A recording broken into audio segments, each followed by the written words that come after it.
back at it again with another This Week in WWE with the TheJaseDawg. That's right, guys. So, this is episode number 38. So, if you haven't seen what happened this week in WWE, make sure you definitely go and check it out on the WWE Network right now, guys. But if not, or if so, let's get right into it, guys. So, started with Raw, and we found out that Sasha Banks will be facing Charlotte in a Hell in a Cell match at Hell in a Cell for the Raw Women's Championship. This match will be one hell of a match. I cannot wait for this one. It's making history.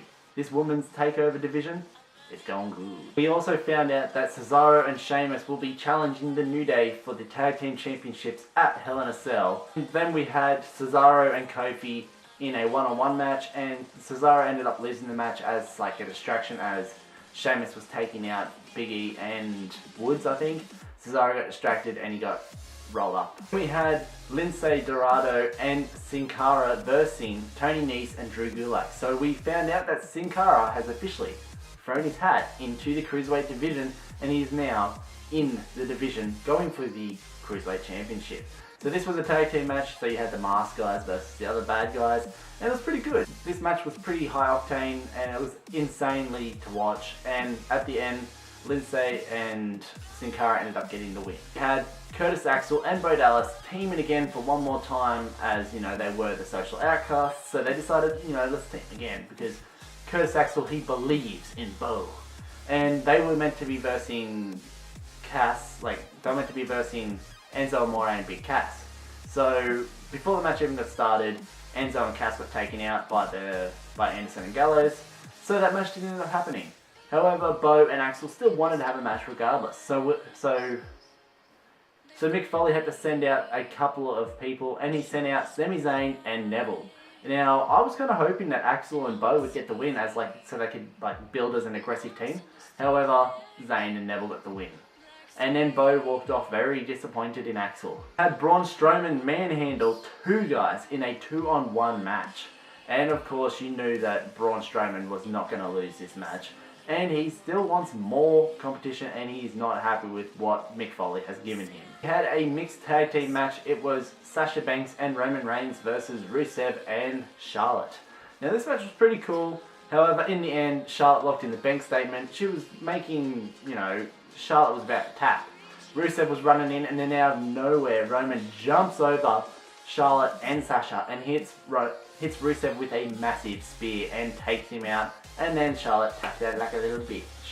So that's looking pretty good. I can't wait for these matches because at Hell in a Cell, not only do we have one Hell in a Cell match, not only do we have two Hell in a Cell matches, we have 3 Hell in a Cell matches. So you got the Women's Championship match, the United States Championship match, and the Universal Championship match. This is looking awesome, guys. Paul Heyman came out and he issued a challenge to Goldberg, saying that Brock Lesnar wants to have a fight.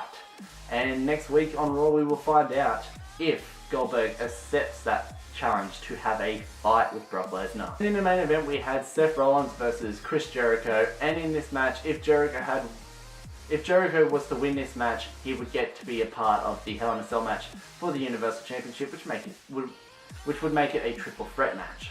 So this match was pretty cool. Owens came out, tried to screw over Seth a couple of times. However, in the end, Seth got the win.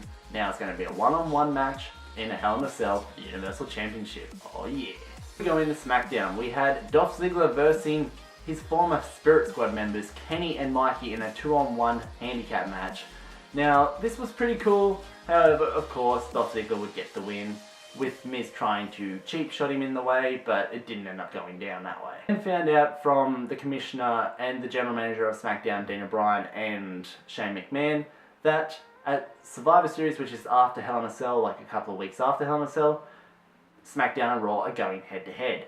So what they challenged is they want to have a traditional 5-on-5 elimination Survivor Series match with their top superstars versus Raw's top superstars, so like AJ Styles, John, Dean, and then you like Seth, Owens, and Roman, and all those type of guys. But then they're like, well, how about we do a tag team one as well? So our top 5 tag teams versus your top 5 tag teams in a 5-on-5 elimination Survivor Series match.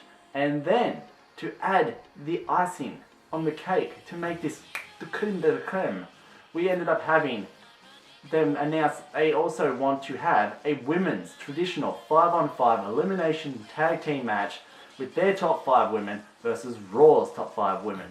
And of course, SmackDown only has 7 women on their roster, so it's going to be pretty slim pickings of which to miss out. And Naomi versus Carmella, this match was pretty cool. Of course, I was going for Carmella. I wanted her to win because she was, carving it up most of the match. However, Nikki Bella came out, cost her the match. She got a roll up and lost. And then after the match, she ended up getting away just as Nikki Bella was chasing her off. Had AJ Styles versus James Ellsworth. Now this match, AJ Styles wanted to kind of just beat the living shit out of him, to tell the truth. That's what he was aiming for. However, Brian ended up coming out and saying, well, what we're going to do is we're going to have this match, and then Dean, you're banned from ringside because you are going to be the ref. So Dean is the special guest referee in this match. So what did Dean do? He ripped off the ref shirt of the Asian ref and put it on. But this match was pretty cool. Dean was eating people's popcorn. He was taking his time. And then come down to the very end of it, he ended up screwing over AJ. Hit him with the dirty deeds. Threw James on him. 1-2. AJ kicked out. And Dean's like, well, what the hell? So he hit him with another one. Put James on top. And 1-2-3. So this makes the theory that maybe James Ellsworth will be getting a WWE Championship match next week on SmackDown because of Dean Ambrose. Had Bray Wyatt and Luke Harper in a tag team match against Randy Orton and Kane. This match was pretty cool. However, towards the end, he was going to tag in Kane, but then the lights went out and then it came back on and Kane was nowhere to be seen and Harper was standing there where Kane was. Randy turned around, got hit with his sister Abigail, lost the match. Went to NXT, we had the next match of the Tag Team Classic for the Dusty Rhodes Classic thing. We ended up having still the first round, so it was Sanity versus Bobby Roode and Ty Dillinger, the Perfect 10. And, well, what they call themselves is the Glorious 10. So, of course, Sanity came out. We ended up finding out that there's 4 members of Sanity. And then the 2 people that were in the match was Sawyer Fulton and Alexander Wolf, who we've seen them many times before on NXT, used as like mid-carders and jobbers. So they ended up winning the match because at one point Ty Dillinger was getting his ass whooped. And then Bobby's like, oh, I'm going to get in to help him. And then they kind of like stared him down and Bobby's like, I don't need this. Walked off and left Ty there. Ty lost the match. Sanity moves on in the Classic.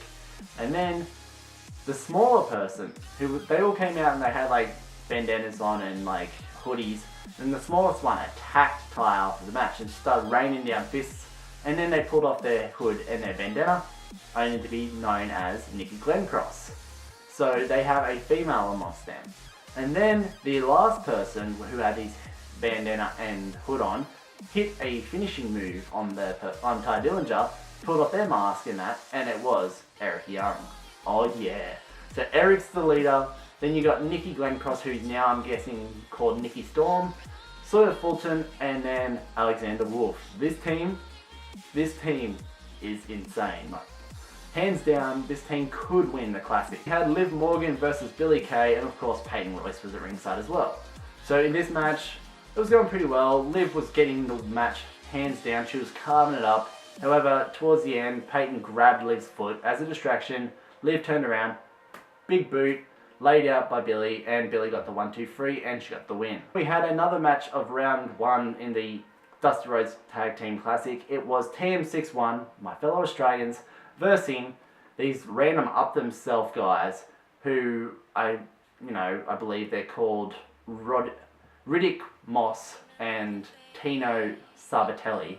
Whoever the hell they are, they're some former NFL players no one gives a fuck about. Because, Team 6-1, the mighty don't kneel, that's what we want to see. So in this match, of course, Team 6-1 won, and they move on. So that's awesome. And in the last match, it was Blake versus Murphy, I guess kind of trying to settle a score of who was the better out of their tag team.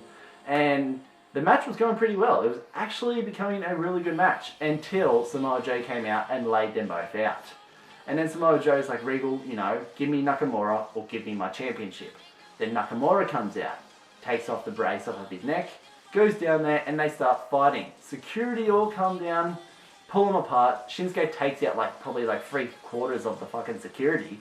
And then Joe walks off with a couple and takes them out, and then they end up getting in the ring and they're fighting. But before Joe came back after he got taken away from security, Shinsuke hit a Kinshasa on one of the security, and it was so funny because the fat guy just wobbled. He just fell off the stage. He was like, what the hell? But then in the ring, Samoa Joe and Shinsuke were going at it, and then Shinsuke lays Joe out with a Kinshasa to stand victorious in that little brawl that they had. So guys, that was this week in WWE with the JaseDawg. If you enjoyed this episode, make sure to hit that like button hard, guys, but not too fucking hard. Don't break your computers. Make sure you follow me on Instagram and Twitter, links in the description down below. Make sure to hit the subscribe button to join the Dog Squad and spread the word of the JaseDawg to everybody you know. And guys, let me know what your favourite part was and who you actually reckon will win the Dusty Rhodes Tag Team Classic. My picks? I don't know. There's a lot of picks that I'm going to be choosing, but at the moment I'm kind of swaying towards 70 or Team 6-1. But guys, as always, stay awesome. The JaseDawg is out of here. See you.